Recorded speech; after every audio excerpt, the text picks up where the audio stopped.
the spring of 1954, on the very day I arrived in Sydney with my family, Francis Brabazon handed me a notice sent by Avatar Mayor Baba that his Western male followers over the age of 16 could come to be with him from the 10th to the 30th of September. With great joy, and on my part, wonderment, Francis and I arranged to travel together to India and attend the gathering that came to be known as the 3 Incredible Weeks with Mayor Baba.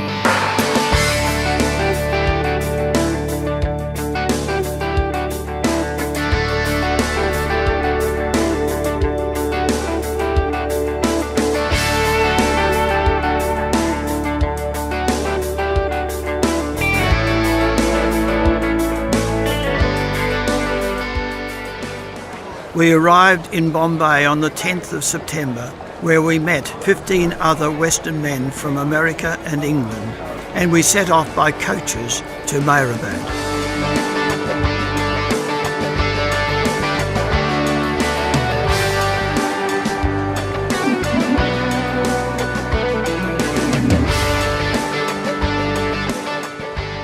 It was the only occasion that beloved Baba held a program designed exclusively for Western men.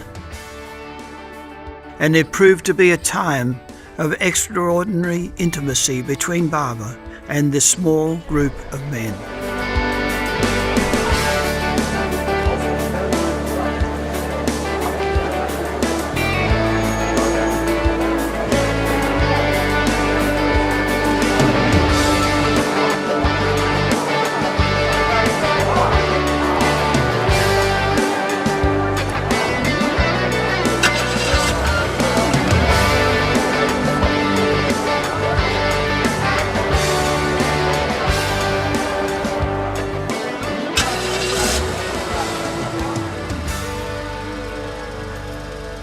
Upon the hill at Neverovatne was a large 2-storey stone house which had served for years as a retreat for Baba's women disciples. Baba now decided that the retreat should be used for the Western men.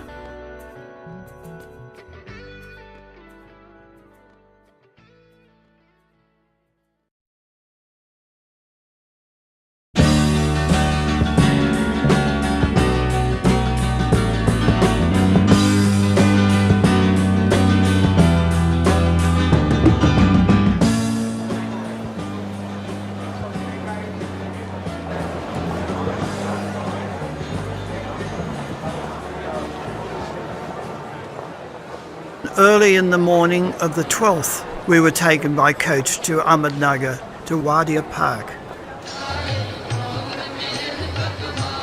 There, standing on the platform, we watched the car bringing beloved Baba arrive below us.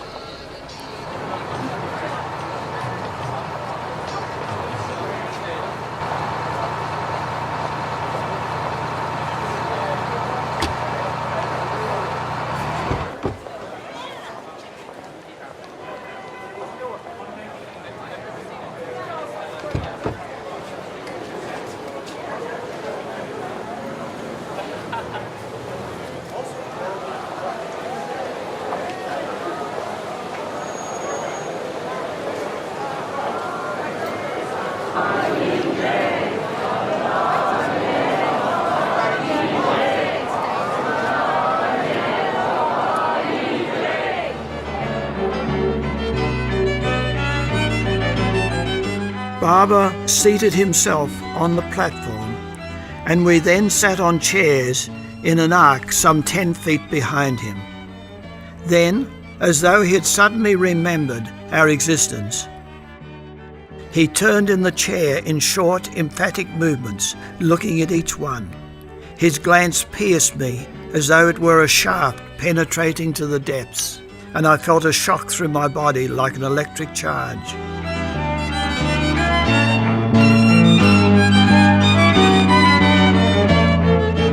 We stood around Baba as he began the darshan program. As I watched, I noticed the graceful movement of his hand and arm I noticed that no one was missed, although the crush was heavy and some would tend to be pushed aside. Baba's arm would shoot through the press of bodies and make contact with the jostled one. That strong movement of his arm seemed to me like a series of arrows of love to each passing heart. Baba gave and gave his love, irrespective of the motive that brought these tens of thousands to him. But I noticed that, absorbed as he appeared to be in giving sweets to each passing hand, every now and then he would stop and stroke the face of the person and perhaps say something. The contact, the wide, blossoming smile it produced, obviously suggested that here was one who loved and did not just seek blessings for self.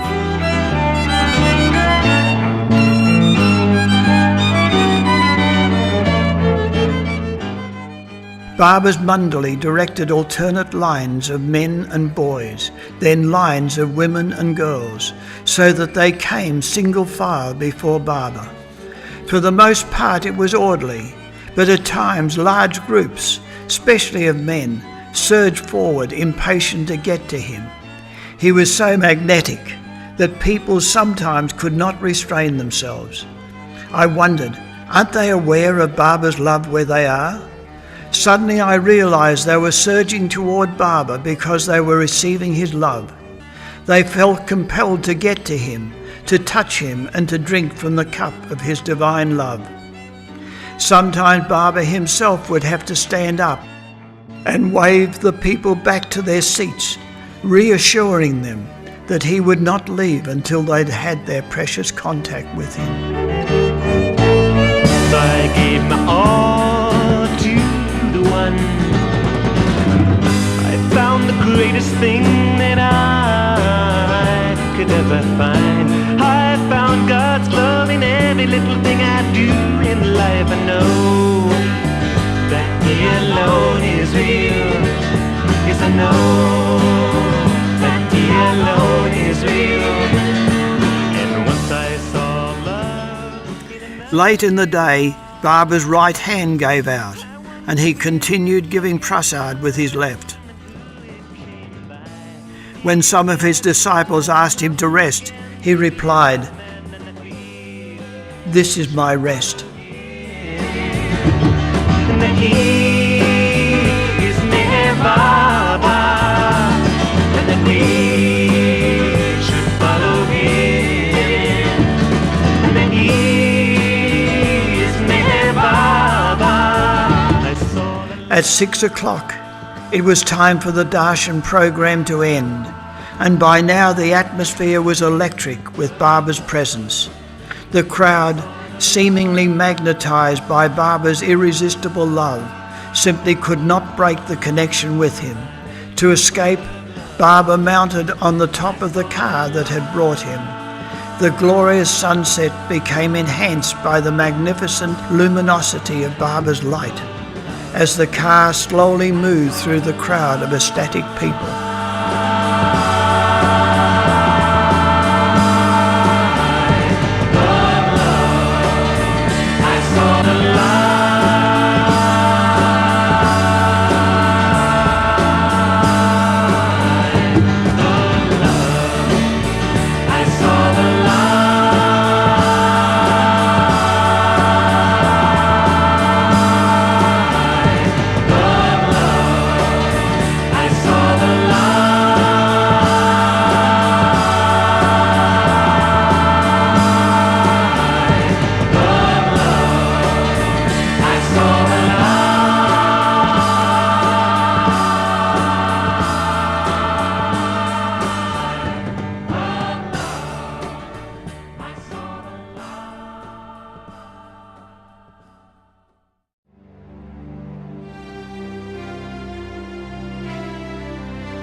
Perhaps for all of us the next day was spent in reflection on what had taken place the previous day, and of course the great expectation of what was to follow. For the one who had shown love and divinity in measureless abundance to the masses was about to become our daily companion.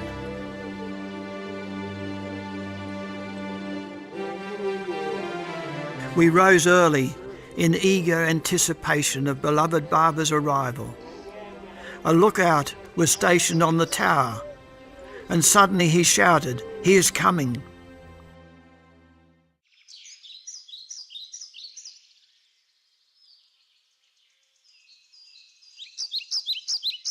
I would watch him striding slowly up the hill effortlessly, each movement like that of some skilled dancer who forgets himself for a moment and becomes pure movement.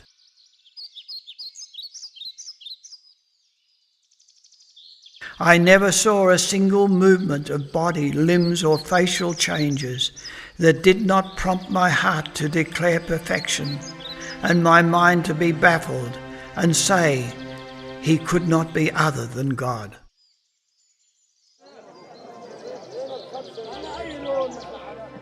Everyone was somewhat standoffish at first. The physical proximity of the avatar is an awesome experience. But Baba broke the ice by saying, "Don't be afraid, gather around me like friends." That did it. We were like children of the merciful Father. Baba joked with some, and then, as if to say, "Let me show you around the place," he led us on a tour of Neverovatne. Baba told stories highlighting the significance of each building along the way. Striding rapidly down Neverovatne Hill, we arrived at Lower Neverovatne, just as two station wagons carrying 14 nuns from Upasni Maharaja's ashram arrived.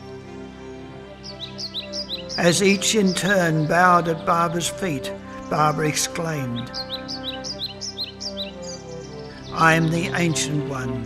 I am the One Reality." Returning to Upper Neverovatne, Baba took the nuns on a tour of Neverovatne Hill. Film footage was shot of all of us, and then later, Baba and us Westerners gathered in the Western room of the water tank. Baba began to dictate on his alphabet board, and Erich spoke his words. Be perfectly natural and frank with me. I am your master, but also your friend. I am one of you and one with you. I will come to see you every day between now and the 27th, unless the rains make the roads impassable, or unless I catch a cold from one of you. I will explain many things about the spiritual path and realization, and about my work and what you can do to help in it. Then Baba continued to put us at ease by asking each of us to say something. But after this, Baba swayed us in the opposite direction by saying, Before I drop my body, I will have to undergo violent attacks on it. What has to happen will happen, and I will gladly undergo all this for the sake of humanity. And he continued in a very personal manner. Before I met my beloved in union, I lost everything: ego, mind, and lower consciousness. But thank God, I did not lose my sense of humor. That is why I appear among you on your level. It is so easy to see God that its being easy has made it infinitely difficult. When all doubts are removed, when mind is at infinite peace, when you continually, unbreakably enjoy divine bliss, in that split second you see, in that moment you understand that you always were that. It is more clear than what you see here with your gross eyes. If you were to see me at Andhra and elsewhere, where the traditions are different from yours, you would see how different it is. They respect me as they are used to thinking of saints and yogis sitting with a sober expression on their faces. If they were to see me here with you and you eating and smoking in front of me, they would say, "What is going on here?" When I sit with the lowly and the poor, I am one with them. And when I sit with you, I am one with you. But when I am in my divine state, only God knows who I am. You cannot.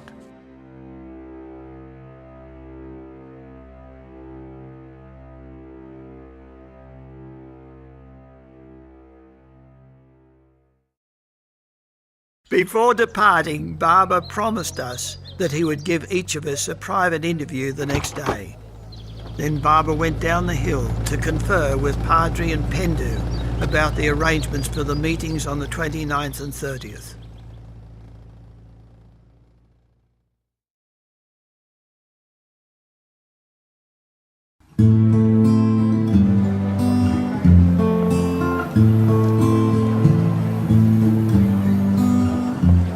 On September 16th, Baba directed that we be brought to Mehrazad. He showed us the new life caravan, the blue bus,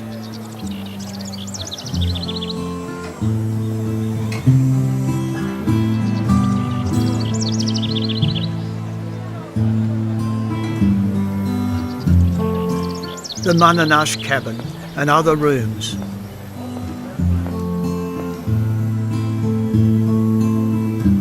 Then Baba led us up Seclusion Hill.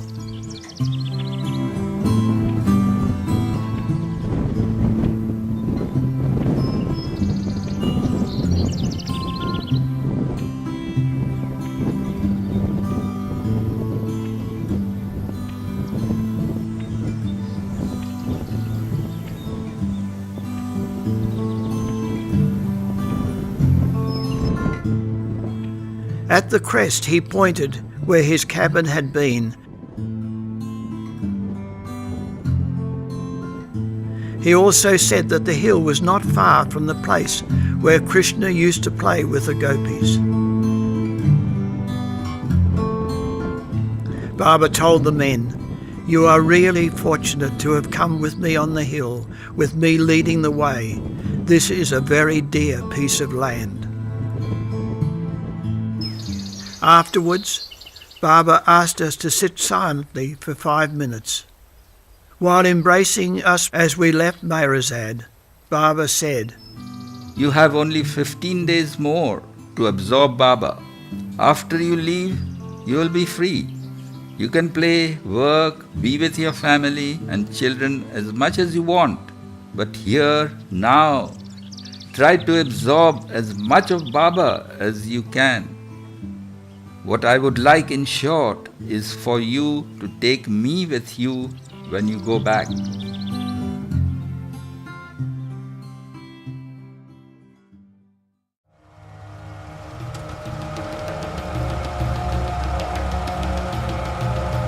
The following morning, Baba arrived at Mehrabad at 9:30. He stated, On very special occasions, I hold prayer meetings with a few of my most intimate disciples. Today, I shall hold one of these meetings so that you all may be included. You will see a Zoroastrian, Muslim, Hindu, and a special Christian prayer being recited. Entering the main hall at Lower Mehrabad, Baba ordered that all of the doors and windows be tightly shut, and he began to recite the prayers of the 4 major religions with various members of his mandali. O Lord of creation, Arunmai, Thou art the source of light. Thou who art all effulgence and all knowing, art the Lord of lords, the King of kings, the creator of all creation, the preserver.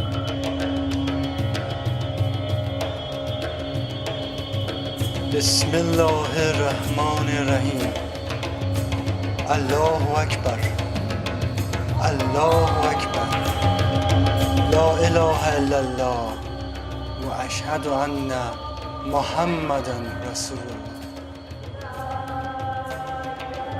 Allahu Akbar. La ilaha illallah. Wa ashhadu anna Muhammadan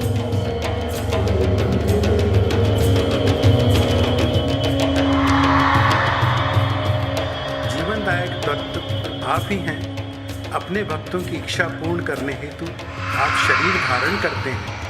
आप पालनकर्ता विष्णु हैं, जो शेषनाग सर्पों के राजा के ऊपर विश्राम। In the name of the Father, and of the Son, and of the Holy Ghost. O Lord, hear my prayer, and let my cry come unto thee. Thou who art the God of the God, the Father Almighty, art the Father everlasting. Then he participated in his own prayer of confession, later to become known as the prayer of For every repentance. lie, for all hypocrisy, for every promise given, but not fulfilled. At the conclusion, Baba ordered the doors and windows to be reopened, and he returned to his chair, where we gathered around him on the floor. Today you have joined God praying to God. I and God are one. Now we will go up the hill. After having shown us the physical places of his work at Mehrabad and Mehrazad, Baba now began to spread his spiritual treasures before us. I will give only points today, no explanations. Jesus and his inner circle and the Christian mystics all stressed purity of the heart. Muhammad and his imams also stressed purity of the heart. So did Zarathustra and the Magis. So did Krishna and his companions and the Vedantists. So does Baba stress purity of heart. Today we shall see what the heart is, what the mind is.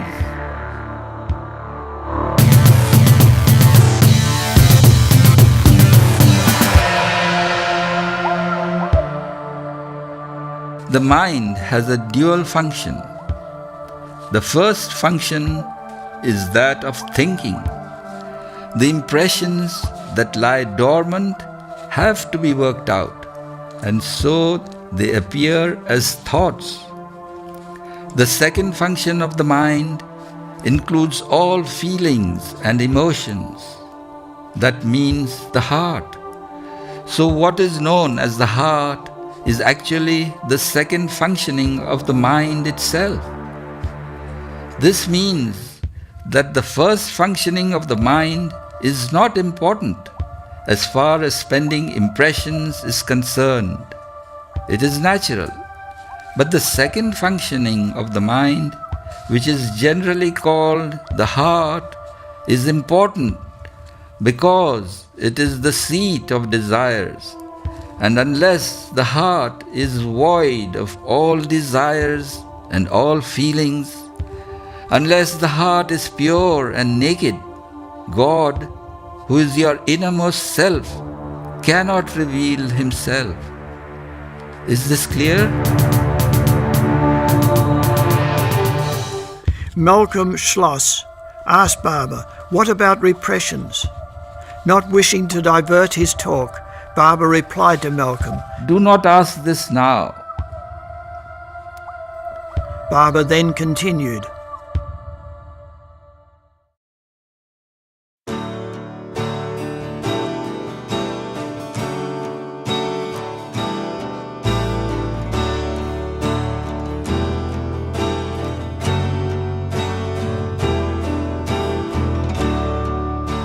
God is your innermost self. That means that behind this limited body, you have within you energy and mind. You as you, the ego, are also there. You have this idea of yourself as body. You feel happy, depressed, hungry, but behind all this, there is something that cannot be gotten rid of, even if the body is not there. If both your hands or both your legs were to be cut off, you would still exist as you. That means you are not this body. Who then are you? I am not the body. I am not the mind. I am not this. I am not that. I am nothing but a living lie of that truth that is me. And unless the lie is dead, the truth cannot be. This you is your innermost self. We must find in our own self this important I. Who am I? I am not the body. I am not the mind. I might be energy, but when I do not move, do not act, when I am unconscious, energy does not manifest itself. Yet I still exist, so I am not energy. I might be mind, but the same applies here. When I am unconscious, in sound sleep, the mind is not functioning. But I still exist, so I am also not mind. Then who am I?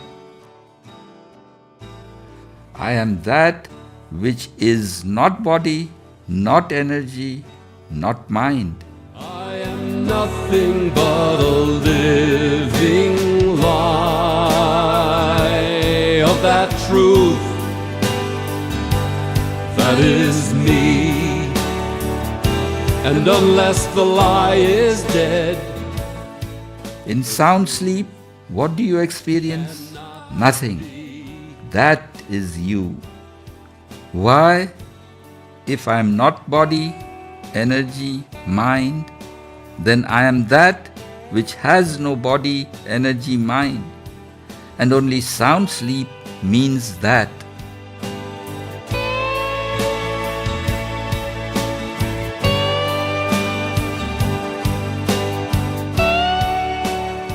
What wakes you up from sound sleep?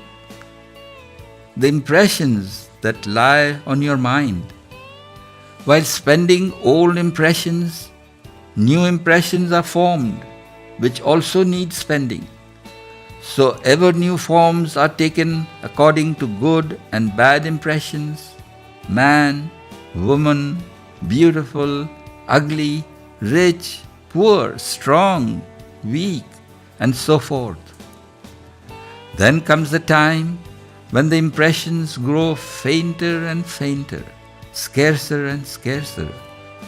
Eventually, they become so faint that they fade away completely. And when impressions are not there, mind's functioning is stopped. The heart is now naked and pure because there are no desires, no longings, no feelings. Yet you are still there.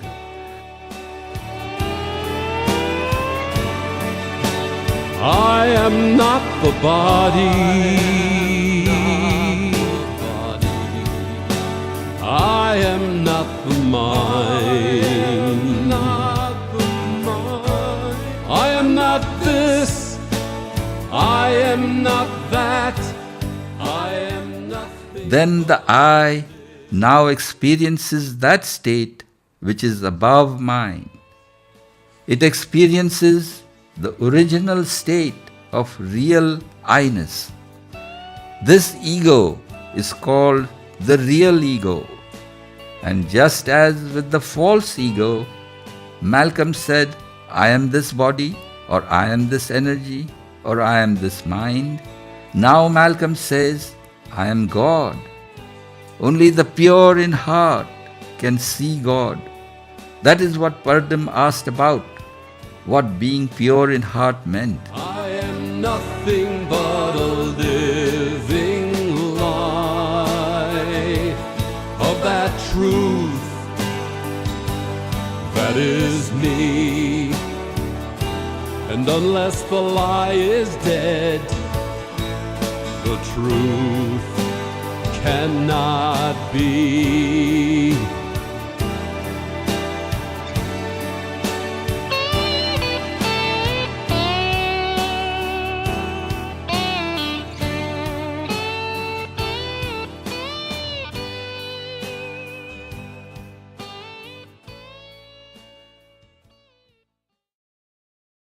Now about myself.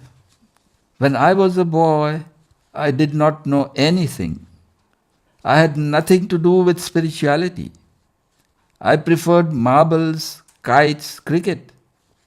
But in all the games that I played, I found myself naturally the leader of others. Yet one day, when a friend gave me a small booklet on the Buddha, I opened the book to the place that told the second coming of the Buddha as Maitreya, the Lord of Mercy. And I realized all of a sudden, I am that, actually. And I felt it deep within me. Then I forgot all about it, and years passed by. Babajan called me one day as I was cycling past her tree, and she kissed me on the forehead, and for 9 months, God knows, I was in that state which very, very few go. I had no consciousness of my body or of anything else. I roamed about, taking no food. My mother thought I was mad. My father understood, but said nothing. I did not sleep because I was unconscious. And then what happened is very rare. It is only for avatars who can take upon themselves the suffering of the world. I used to bang my head on the floor to relieve my pain. It was as if the whole universe was on my head. I used to break windows open with my forehead. Then I was drawn to Sai Baba. Sai Baba directed me to Pasni Maharaj. He picked up a stone and hit me on the head. All at once, I felt calm and I knew I was the Ancient One. Baba then explained, What is needed is to become, not only to see. You have to become what you already are. You are God, but you have to know how to become God. And Christ humiliated himself. God himself crucified himself to teach this. Through love, become what you already are.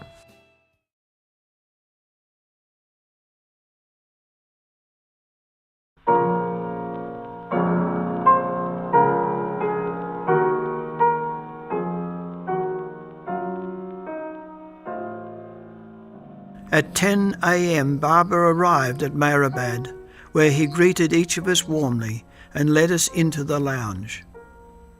Erich and Mayaji followed with a phonograph and some records. Baba stated,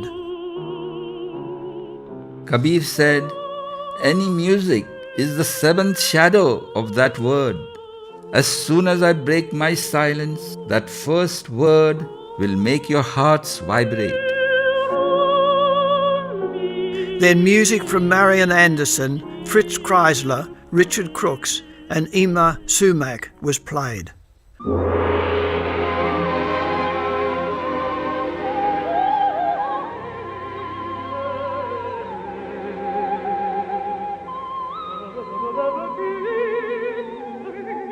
While Ima Sumac was playing, Baba remarked, As long as it goes to the highest and goes to the lowest, I like it.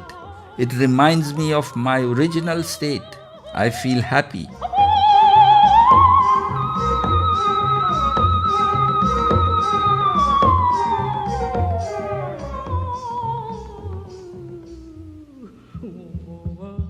Dana Field translated a song by Sumac as, I love only thee, I worship only thee, to thee only I surrender the key to my treasure. And Baba commented, He who could do this would know me. This reminds me, when I drop this body, which will come about through violence, not one will be near me at that time.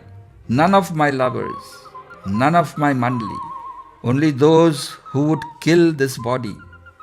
The circumstances will be so created that in the confusion, Baba will not find one near him. Only afterward they will flock around. It is staring me in the face. It might happen before the end of the year. My breaking the silence, dropping the body, and all this. In the meeting, I will speak at length about this.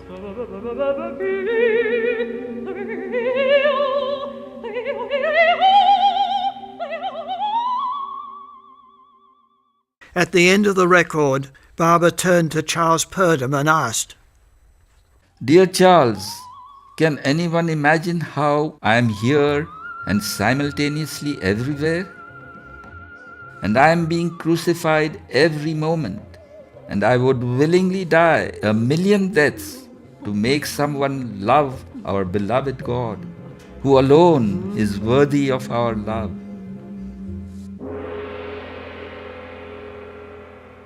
Baba then ordered John Ballantyne and myself to sit completely still in his tomb for half an hour at midnight, with all the doors and windows closed, and with our eyes open, repeating his name inwardly.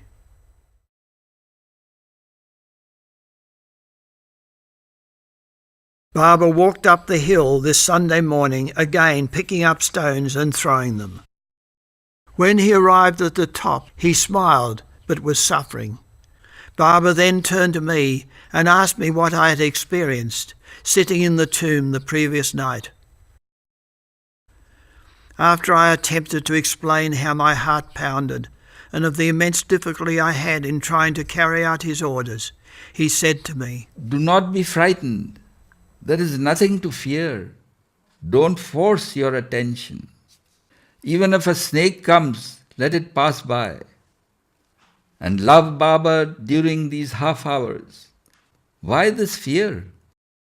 Fear means no love. Do not fear. Love me.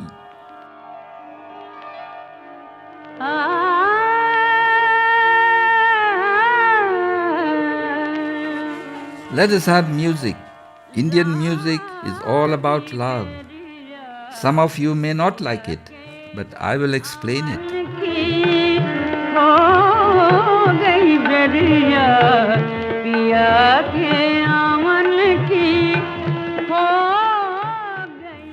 This is a wonderful state of love. The lover is not concerned with the planes and the different states of consciousness. He is only concerned with God and how to love God. He arrives at a stage when this love fills his world, and the pangs of separation are so unbearable that he says, I now want to forget you, but the more I try, the more I remember you. This torture is unbearable.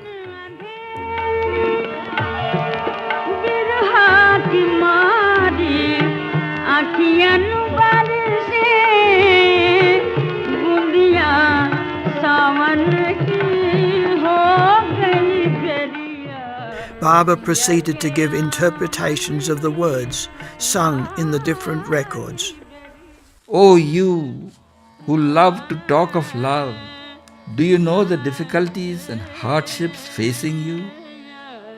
The Master tests you at every step on the path of love. Baba asked us to say whether we liked the music. Nearly everyone said he liked it and was much moved by the music. I certainly was. He then said, Don't talk to me about music. The first song I sang has brought the burden of all this universe upon me.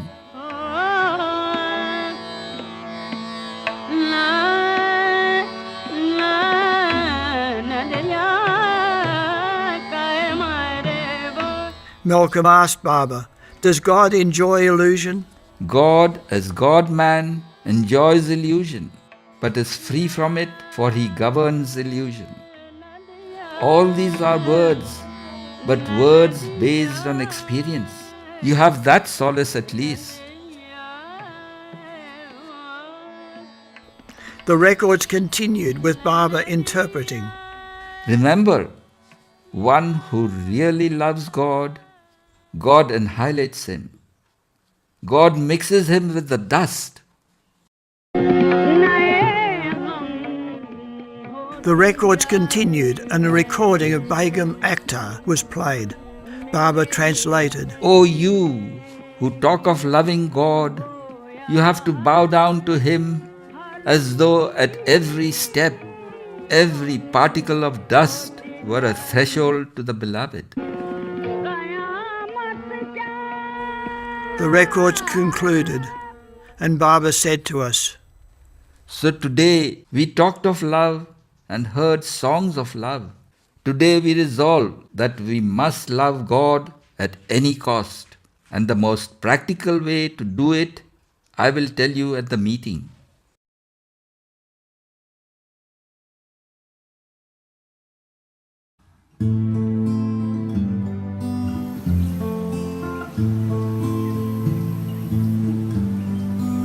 On September 20th, Baba told us to meet him at Ahmednagar near Kushru quarters at 7 a.m. to set off for Sakori to visit the ashram of Upasni Maharaj. We stopped along the way at Rahuri, where Baba once had a must ashram, and hundreds of people were there to meet us.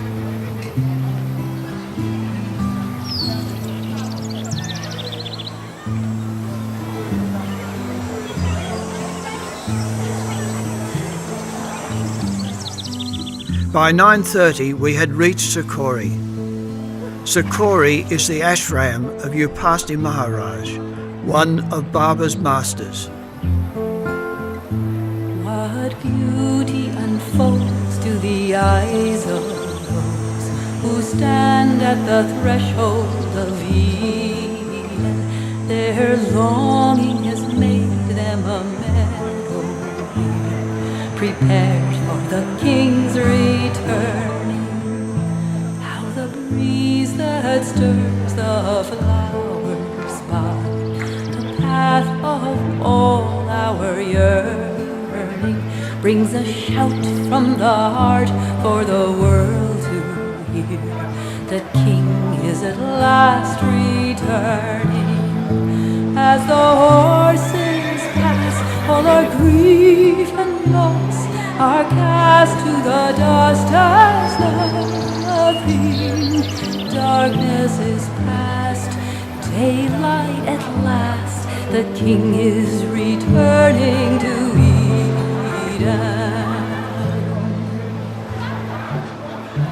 How a stillness that rings like a chiming now pervades from the glen to the hillside. The breath of God is upon this place, bearing glad tidings. Upasni settled there when it was cremation ground, but now it contained many buildings and many devotees, and the present head of the ashram, Godavari Mai. Baba insisted that we Westerners stay with him at all times, as there was quite a crowd pressing in. Baba told us, referring to Upasni, This old man was God incarnate. I said at my last visit here that I would not again stop in Sakori. But I remembered that he had once said that visitors would come here from other lands to do devotion. To fulfill this, I had to come and bring you dear ones here. Now my work here is finished. I am the Ancient One. When Upasni threw that stone at me, I knew I was the Ancient One. Baba then paid homage to the tomb of Upasni Maharaj, and we, one after another, did the same under Baba's guidance, kneeling and kissing the stone. We then visited the nuns' dormitory, and Baba sat in a swing while a girl sang a song that Baba himself had composed in praise of Upasni Maharaj many years ago.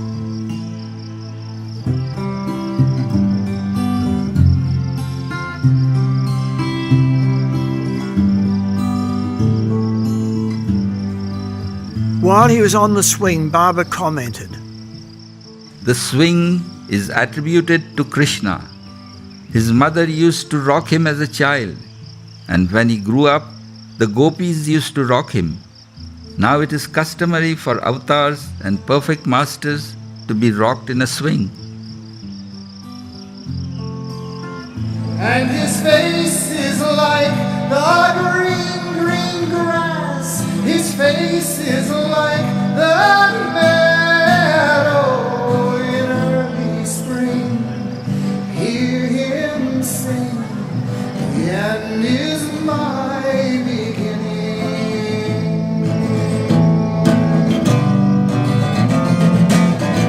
And my heart is like the tall, tall grass that bows to the rains of heaven.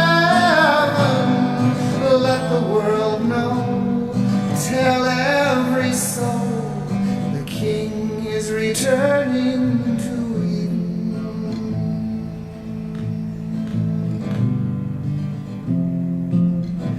Oh, what beauty unfolds to the eyes of those who stand. Baba arrived and started this morning off by showing us how to play marbles. Then he began explaining about miracles and why he thought that from the spiritual point of view they are nothing but farce. When Jesus said, I and my Father are one, he meant that he was God. God created this entire phenomenal universe. That is God's miracle and the miracle of Jesus. It means that innumerable beings were created by Jesus who die according to his will. It is supposed that Jesus' greatness is that he raised some few dead to life. How ridiculous that is, unless given some hidden meaning. It is supposed that he is the Savior because he raised a few dead and gave sight to the blind, creating insignificant illusions in the midst of his great illusion. He said, I am God, I am the Savior, I am everything. But they were not impressed by that. If he raised the dead, people are impressed, which would mean that they were impressed not by himself, but by his so-called miracles.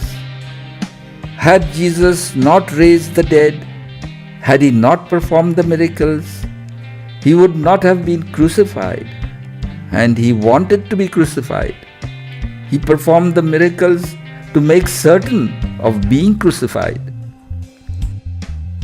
Many miracles have been attributed to me, but I do not perform miracles. I do not attach importance to miracles. When people think miracles have been performed, their faith has done it. One miracle I will perform, and for that miracle the time is nigh. I have said that my miracle will be not to raise the dead, but to make one dead to himself, to live as God.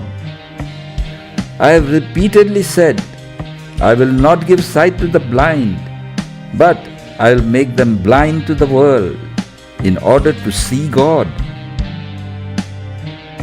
To sum up, we have to feel in our heart of hearts that only God is real, that He alone exists, that He is in us all, that He alone is to be loved, God and God alone.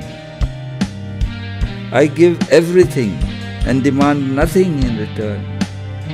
Love me like that, and Baba is your slave. Even if you can't do that, don't worry. As long as you are mine, you need not worry. You are mine. That is why I have drawn you such long distances.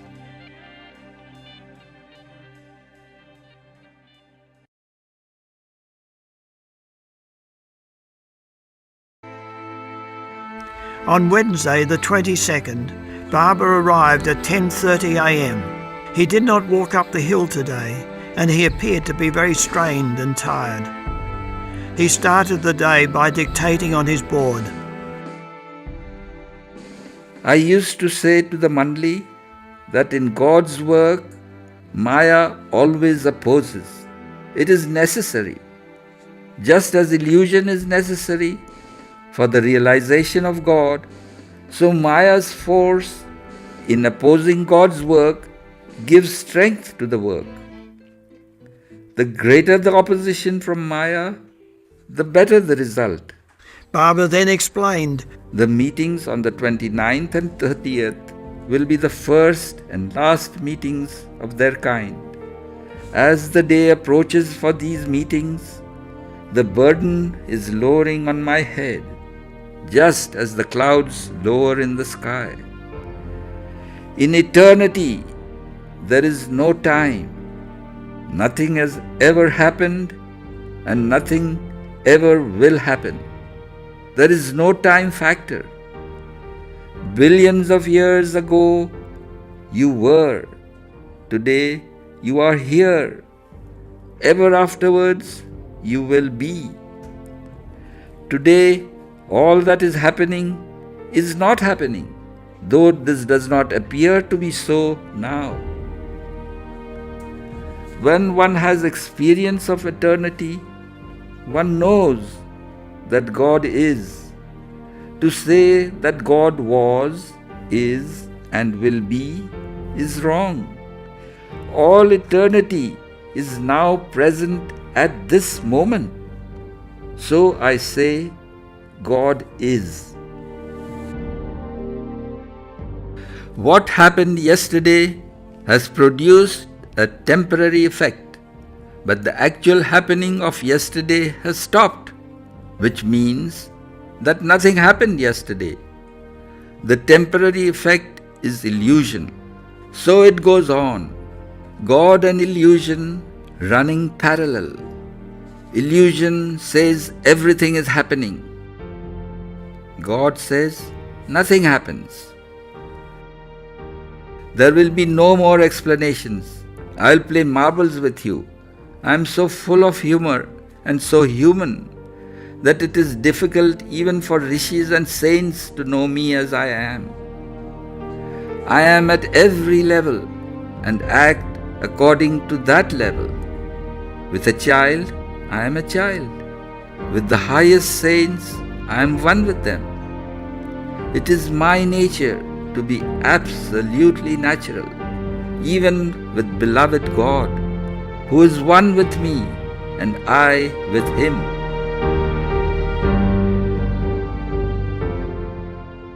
Baba then asked us if there were any other promised explanations he should keep, and Malcolm replied, to talk about repressions. He ended the session by turning to Malcolm and saying, "Repressions, Malcolm, you work it out for yourself. Let us play marbles."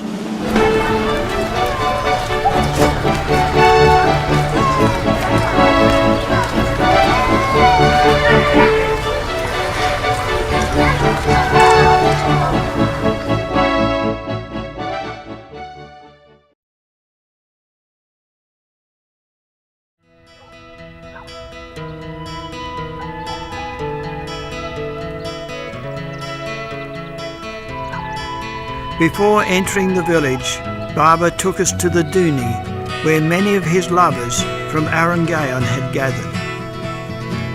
You are born to every man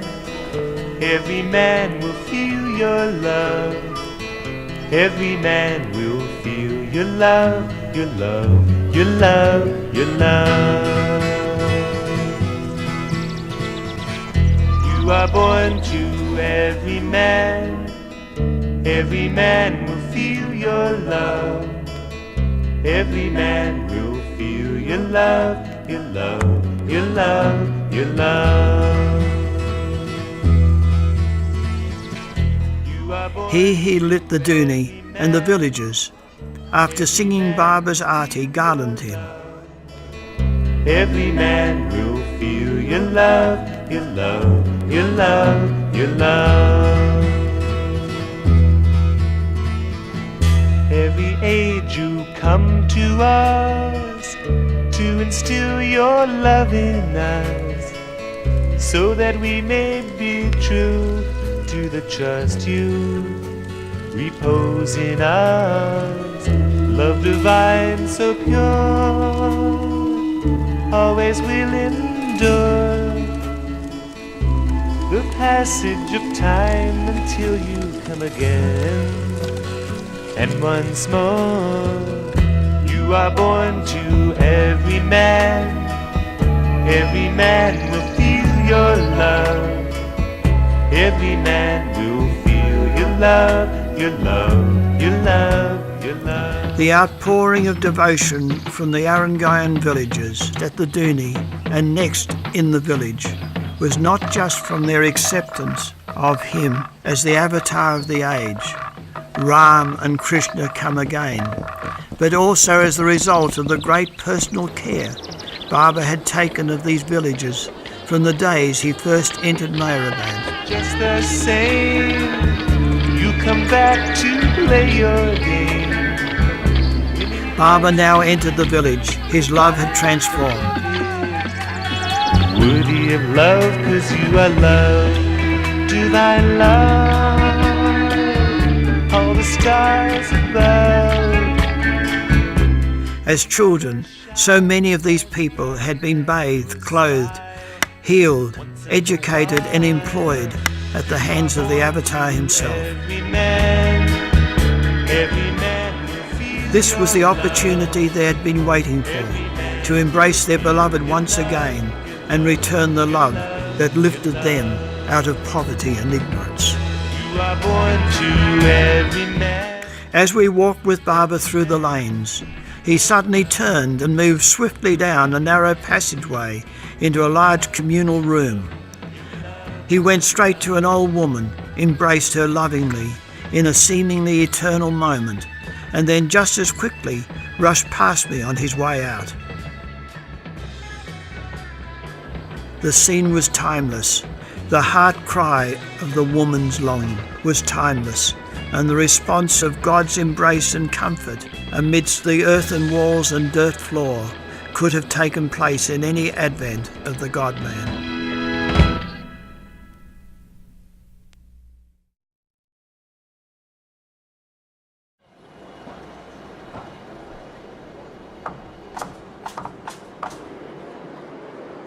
Baba decided to give darshan in the trust compound in Ahmednagar, so that those who were not able to have his darshan in Wadia Park on the 12th could do so.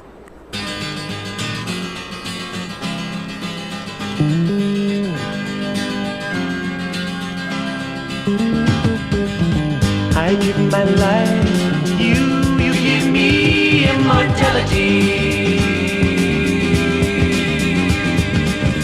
I give my consciousness to you give me omniscience. I give my energy to you give me omnipotence. I give my form to you give me omnipresence. You and I play the game of creative giving.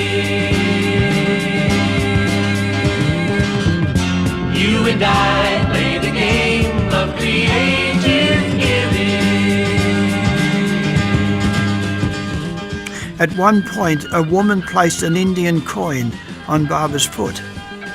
Baba left it there. This was surprising, as Baba had not touched money for many years. Then he turned his foot and the coin fell off. Baba next covered it with gravel and with a very serious expression stared at where it was buried. I give my time to you, you give me eternity. I give my possessions to you, you give me limitless abundance. I give my love to you, you give me perpetual communion. You and I play the game of creative giving. You and I play the game of creative giving. You and I play the game of creative giving.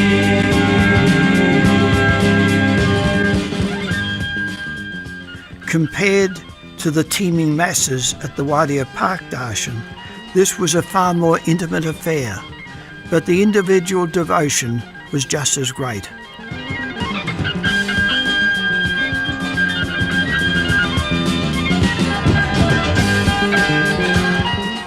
Even though the crowd was again too great for all to have Baba's darshan, he left promptly at 6 p.m. as arranged, radiantly riding out of the compound on the top of Sarosha's car.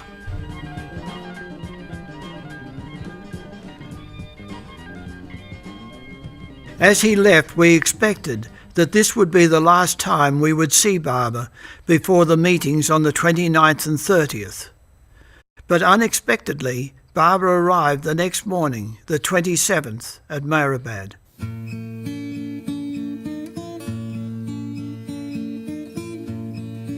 Listen to the wind song blowing free, song of the wind. He explained that he did not want to come because he had a lot to tend to.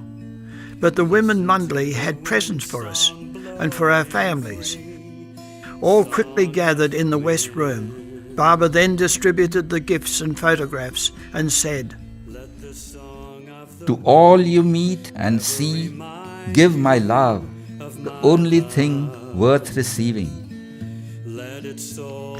There is no doubt that for each of us there were special moments with beloved Baba, and one for me was when his eyes conveyed a haunting sadness, and this produced deep within me the words, "Here is one who is homeless, seeking only to be given a home in each heart." Then, for the final time, we all sat together quietly. Darwin Shaw described that moment. Baba sat there like a beautiful flower. Waves of love just flowed from him. The room became love's sanctuary. As the wind was sighing through the window high up the wall, it made a noise. Baba smiled and pointed to it. We nodded. No one wanted to break the enchantment of that quiet time. We were just silent and sat there. We were just completely melted away. It was so glorious. Let the song of the wind ever remind you of my love. Let its soul healing balm sigh through your being wherever you are. And know, beloved, that you are mine forever. And I've called you from the realm of illusion to caress you with love, love divine. Listen to the wind song blowing free, song of the wind.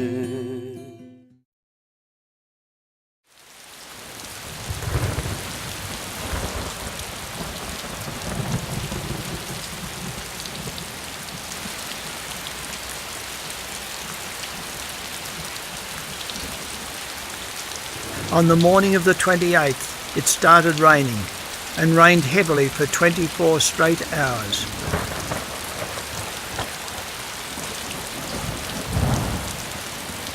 This was the first day of the meetings, where he invited 1,000 Eastern men to attend Meherabad to hear his final declaration.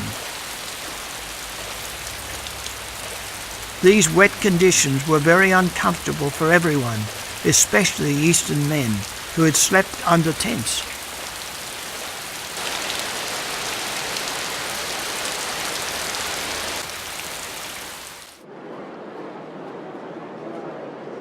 When Baba arrived in the morning, he addressed this drenched state of affairs by dictating this message, which was read out over the loudspeaker. Last night, all the time I was thinking why the rain started, especially on the 28th when you were to arrive here. Because all these 28 days there was sunshine and all the programs went off cheerfully. The darshan program of the 12th September, the explanations to the Western group here, and another program at Sakori, and the program at Nagar on the 26th went off cheerfully. Then for the first time, I asked myself whether I was the avatar.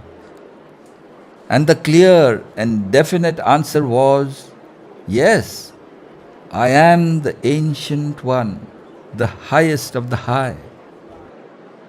Then I asked Avatar Meher Baba, why this rain, this inconvenience to the lovers who have come all the way to meet you?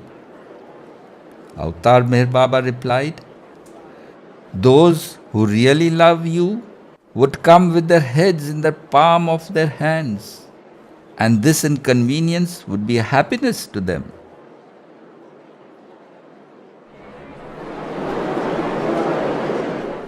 Baba then embraced all 1,000 men, stating, as I am going to drop my body soon, this is your last opportunity to embrace me. By God's will, may you all be worthy of my love and not sell me. Yet I never die. I am always the Ancient One. You should all remember that God alone is real and that all else is illusion. Your attending this meeting and hearing in precise detail and definite terms about these happenings will be worth it if all of you, or if some of you, or at least a few of you spread the message of my love to others. The remainder of the day was filled in by Baba meeting groups of men from various parts of India.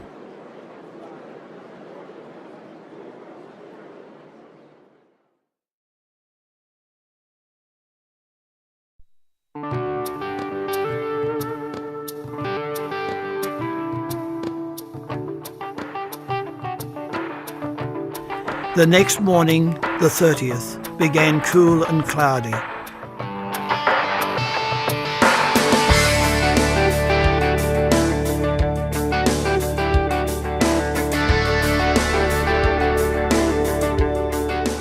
Baba appeared at 9 a.m. and led the whole group up the hill.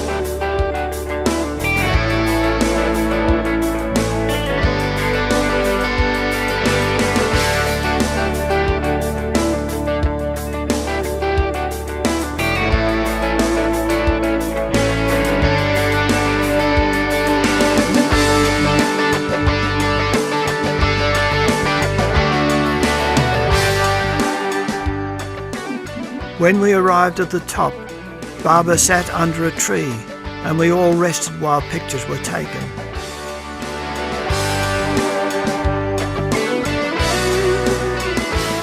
Then Baba led us all through the gates of Upper Meherabad and towards the tomb.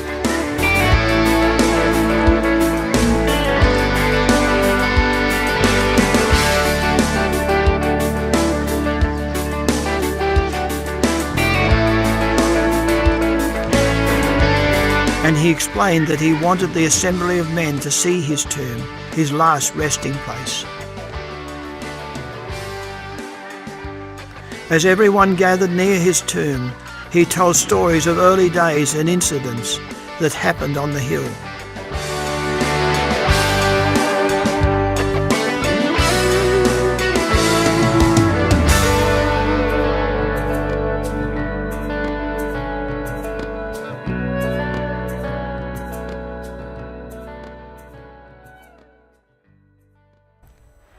Then we all returned back down the hill and entered the pandal.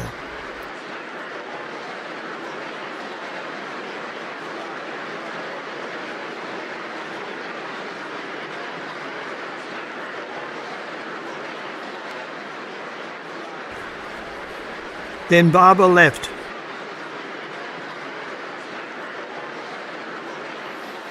Returning again at 2:40 p.m, he entered the pandal and walked onto the stage.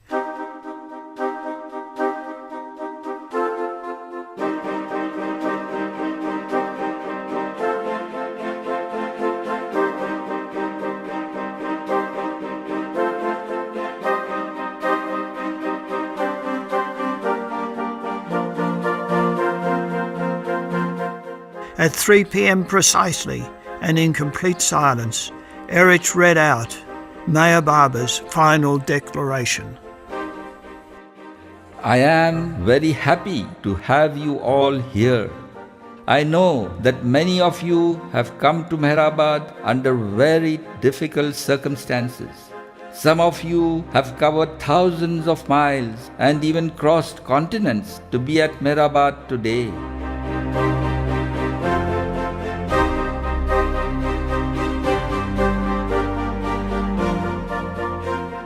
It is your deep love for me that has braved all obstacles and prompted you to sacrifice your comforts and conveniences to honor my call and to be near me today. I am deeply touched by your devotion, and I am proud of the hearts that contain such love and loyalty. There are many more devoted hearts like yours yearning to be present here, but these are not to be seen in your midst today. I know that in spite of their intense desire to be near me, they could not possibly come for one reason or another. Therefore, they depend on you to convey to them in detail all that you see and hear during these 2 days of unique opportunity that has fallen to your lot. I trust you will not fail them. Although you are present here with all love and faith in me, and though you feel blessed to have my personal contact, yet I know that you will not realize today as you ought to the true significance of my call and your presence here at this juncture.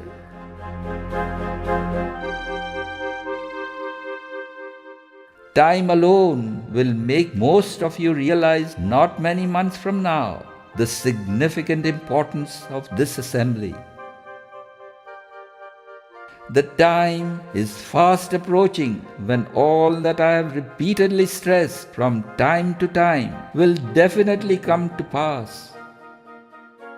Most of you will witness those events and will recall very vividly all that transpires during these 2 days of your stay at Meherabad.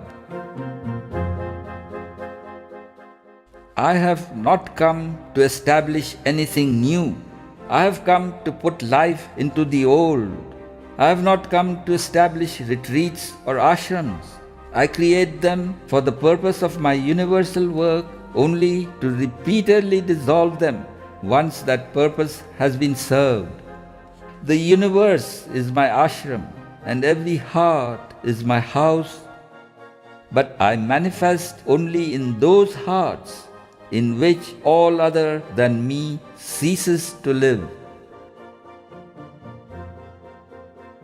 When my universal religion of love is on the verge of fading into insignificance, I come to breathe life into it and to do away with the farce of dogmas that defile it in the name of religions and stifle it with ceremonies and rituals.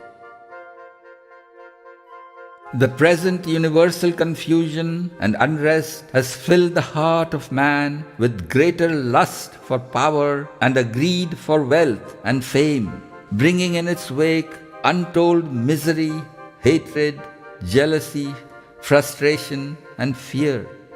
Suffering in the world is at its height in spite of all the striving to spread peace and prosperity, to bring about lasting happiness. For man to have a glimpse of lasting happiness, he has first to realize that God, being in all, knows all, that God alone acts and reacts through all, that God, in the guise of countless animate and inanimate entities, experiences the innumerably varied phenomena of suffering and happiness. Thus it is God who has brought suffering in human experience to its height, and God alone who will efface this illusory suffering and bring the illusory happiness to its height.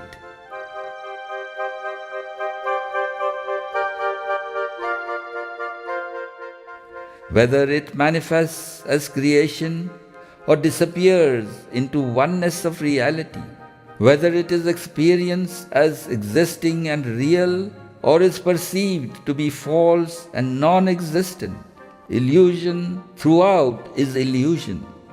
There is no end to it, just as there is no end to imagination.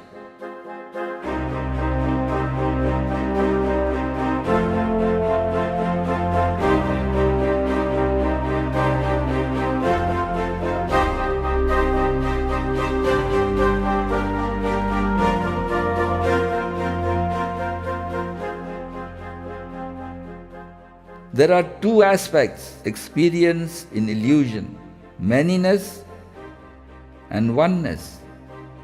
While manyness multiplies manyness, oneness goes on magnifying itself. Manyness is the religion of illusion on which illusion thrives.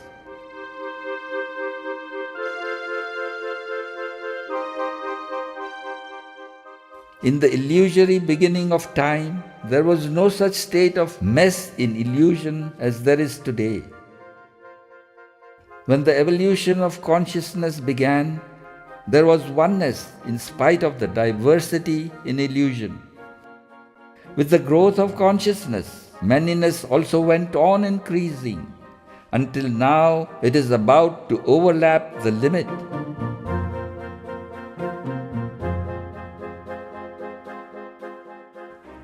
Like the wave that reaches its crest, this height of manyness will dissolve itself and bring about the beginning of oneness in illusion. Suffering at its height will cause the destruction of this climax of manyness in illusion. The time has come for the preordained destruction of multiple separateness, which keeps man from experiencing the feeling of unity and brotherhood. This destruction, which will take place very soon, will cause 3/4 of the world to be destroyed. The remaining 1/4 will be brought together to live a life of concord and mutual understanding, thus establishing a feeling of oneness in all fellow beings, leading them toward lasting happiness. Before I break my silence, or immediately after it, 3/4 of the world will be destroyed. I shall speak soon to fulfill all that is shortly to come to pass.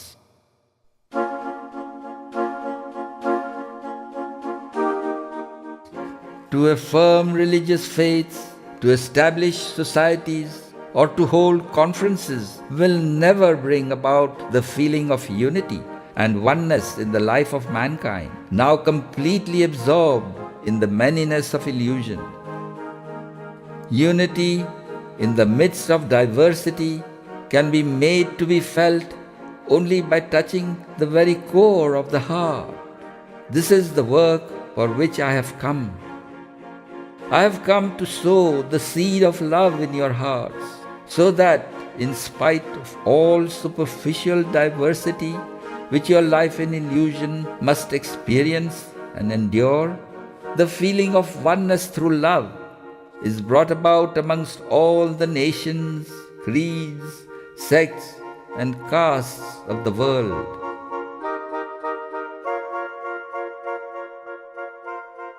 In order to bring this about, I am preparing to break my silence. When I break my silence, it will not be to fill your ears with spiritual lectures. I shall speak only one word, and this word will penetrate the hearts of all men and make even the sinner feel that he is meant to be a saint, while the saint will know that God is in the sinner as much as he is in himself.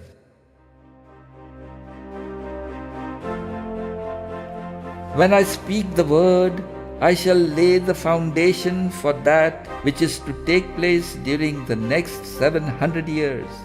When I come again after 700 years, the evolution of consciousness will have reached such an apex that materialistic tendencies will be automatically transmuted into spiritual longing, and the feeling of equality in spiritual brotherhood will prevail.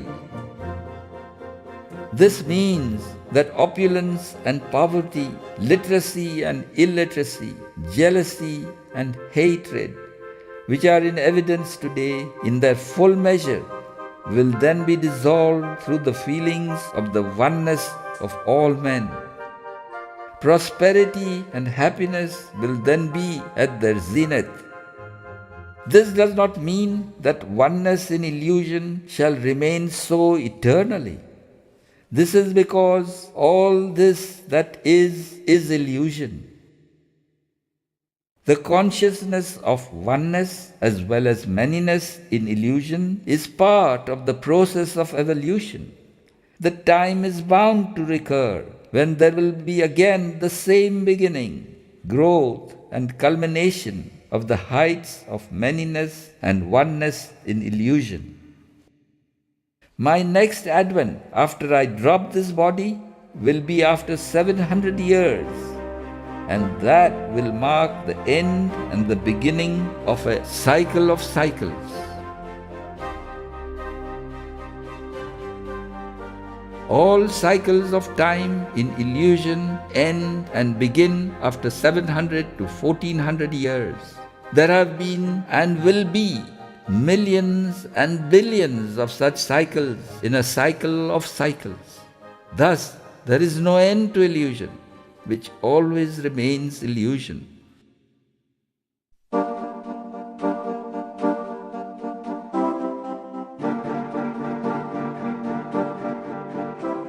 Age after age, I come amidst mankind to maintain my creation of illusion, thereby also awakening humanity to become aware of it.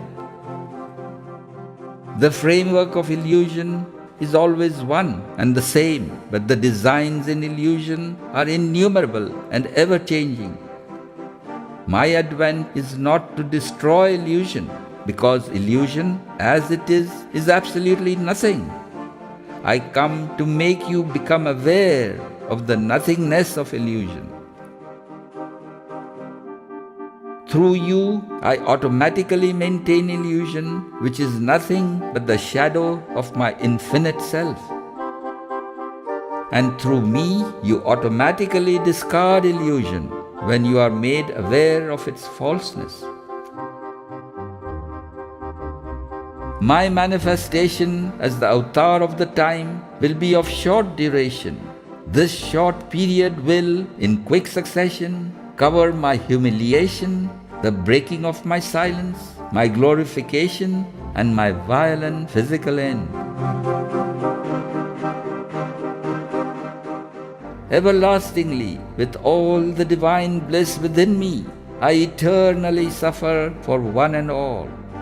Thus, I am crucified eternally and continually for all.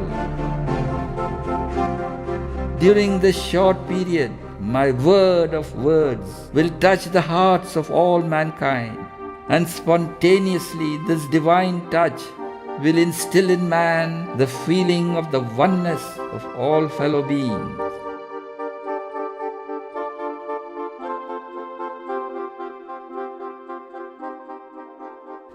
Gradually, in the course of the next 700 years, this feeling will supersede the tendency of separateness and rule over the hearts of all, driving away hatred, jealousy and greed that breed suffering, and happiness will reign.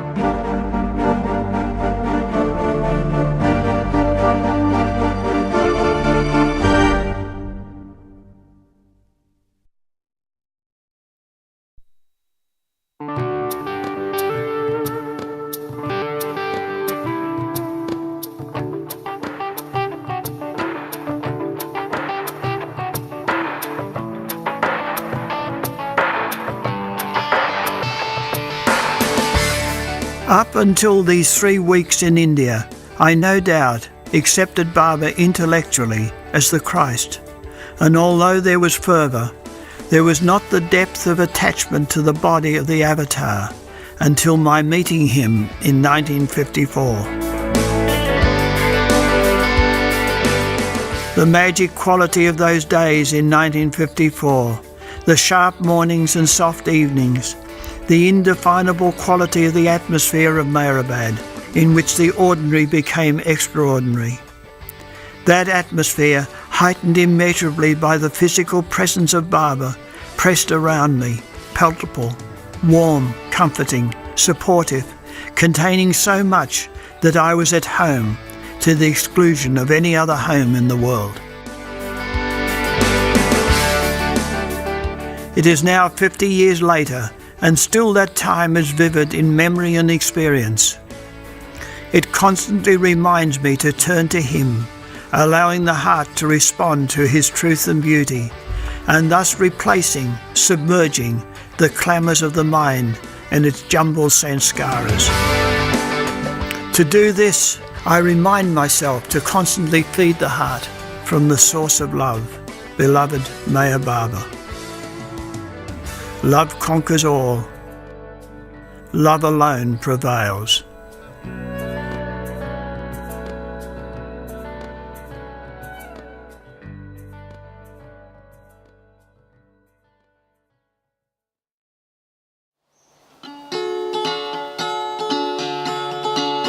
We have waited all night for you, but now the dawn is come.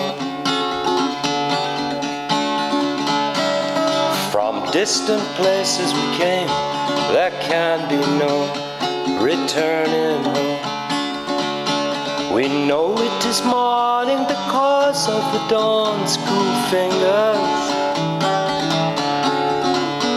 upon our hot eyelids, and we can hear her sweet singer. We cannot be sure now whether it was our own yearning that expected you or you promised. It matters not in this burning. Neither have we a brightness, nor will we behold the new day. We lost our eyes in the darkness and are adrift on tears' waves way.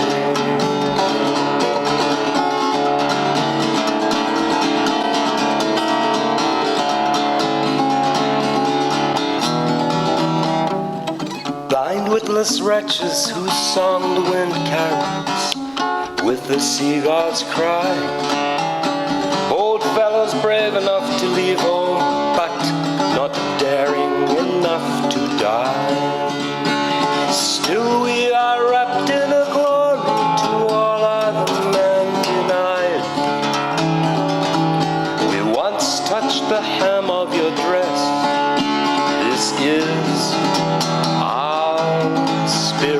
pride.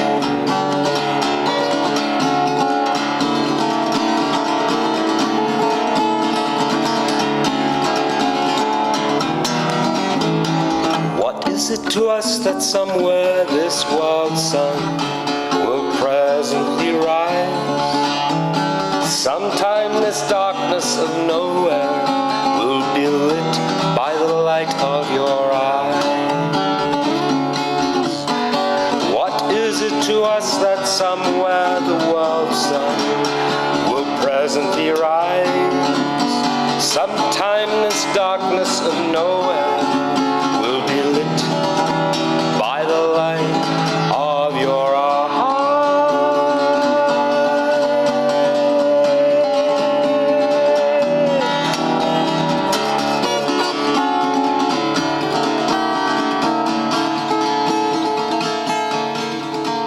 We have waited all night for you, but now the dawn is come.